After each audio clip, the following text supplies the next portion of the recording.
Alright, back again, Luke here, and yeah, if you've noticed already by the title, I got another package. Now, what I want to do in this video is I want to do a few different things. So we'll do some packages, we'll talk about the guys who sent this stuff out to me, and also I want to do something a little special for you. So, first, before we start, I just wanted to say that I found out about the two great YouTubers who sent me the things the other day. If you've remembered, I got some of the Halo stuff, and that was with Ghosts and Goblins, and then I got the Dragon Warrior series.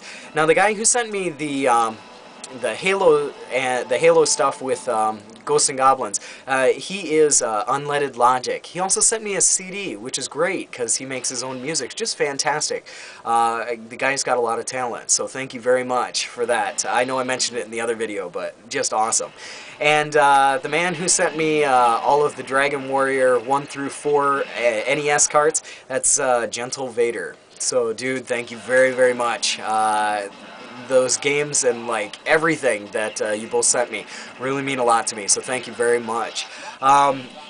Also, another guy who sent me some stuff here yesterday, or the day before yesterday, sorry. The box got a little bit wet here from the rain, but I was able to get the things out with no problem, but I wasn't able to read who it was from. And these are two things that I received. This is a PS2 controller, and this is really awesome. And I also received this Game Boy Advance SP. Now, it does need a new screen, but this will be a fun project to tinker around with, so which is awesome, man. Thank you very much.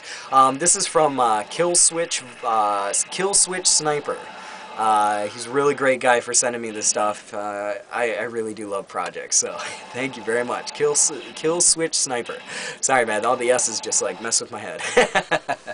And the last one here, I got a package today. Now, hopefully I can get this name right, because this might be a little bit rough with pronunciation, but it looks like it's cyanidbreathmintz.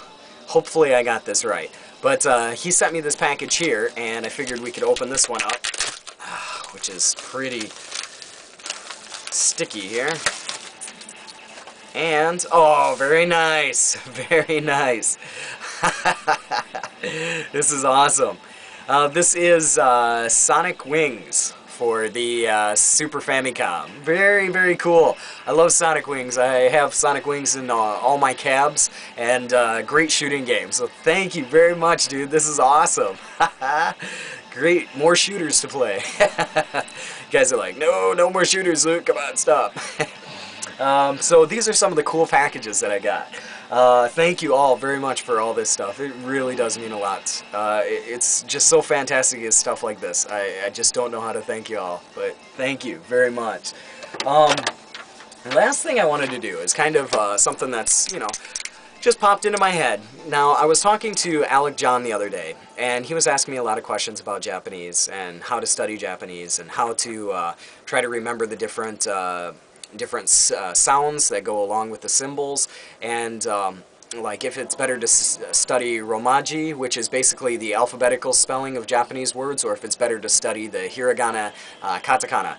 And I told him the same thing that I'll tell everyone here. Best way to study Japanese is to study Japanese by its phonetics and to study it by hiragana, katakana, and kanji. Romaji, even though it's easier to read for the eyes because we're familiar with all the sounds of the alphabet, it's a negative point in the same sense because all of the sounds in the alphabet are different in Japanese and English. So example, A in English in Japanese is actually A, and I in English is actually E. So the way that they're set up, it's really, really different phonetically.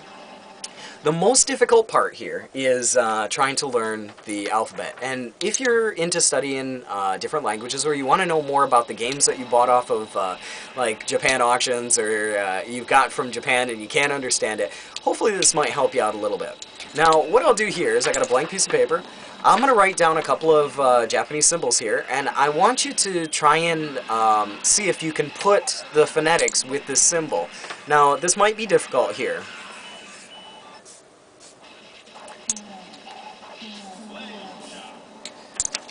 This is mo in Japanese. Now, just by looking at it, it's really hard to try and associate mo with this. But I'll tell you what we will do here. See if we can make this a little bit easier.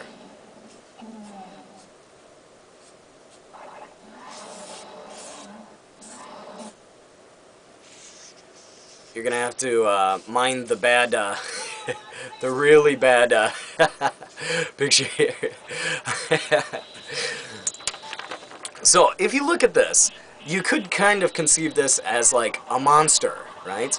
The key point is to try and associate the symbols with something that you can make like a shape, or you can make a picture out of. In fact, a lot of the old kanji actually did come from pictures, and was derived from different pictures.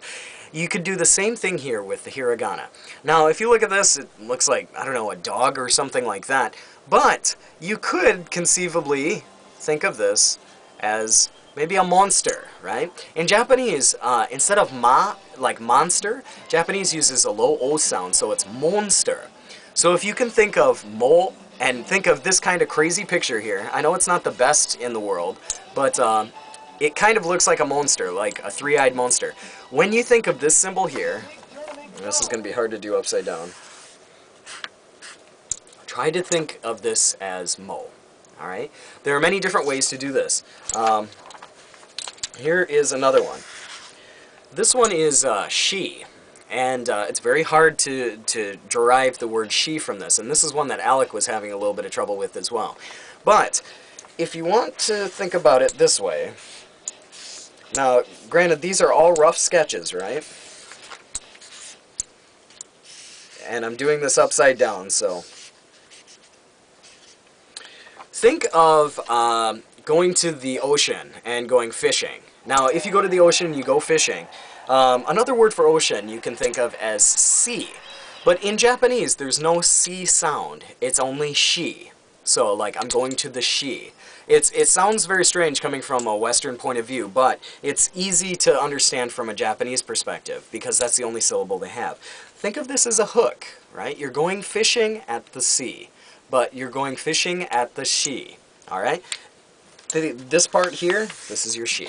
Alright? Now I know this is really hard to probably derive and to think about right now, but these will actually help you, I promise. This is how I study Japanese. The last one here I'll do is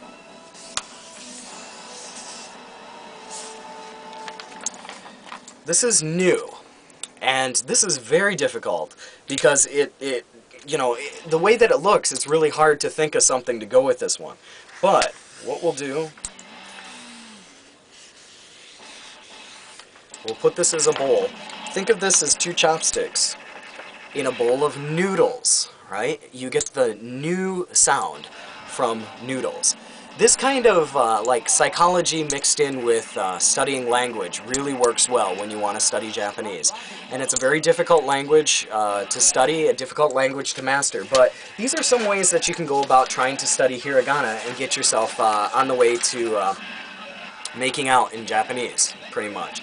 So, yeah, I just wanted to show you a little bit of that, show you some of the packages that I got. And, yeah, in Japanese, もし日本語を勉強したかったら、頑張ってトライして諦めないで何回間違えても OK でただトライしないとうまくいけない which basically means in Japanese just try your best. You can fail a little bit, but if you don't try you'll never get better. So like always, I'll put up another video here soon, so thanks for watching.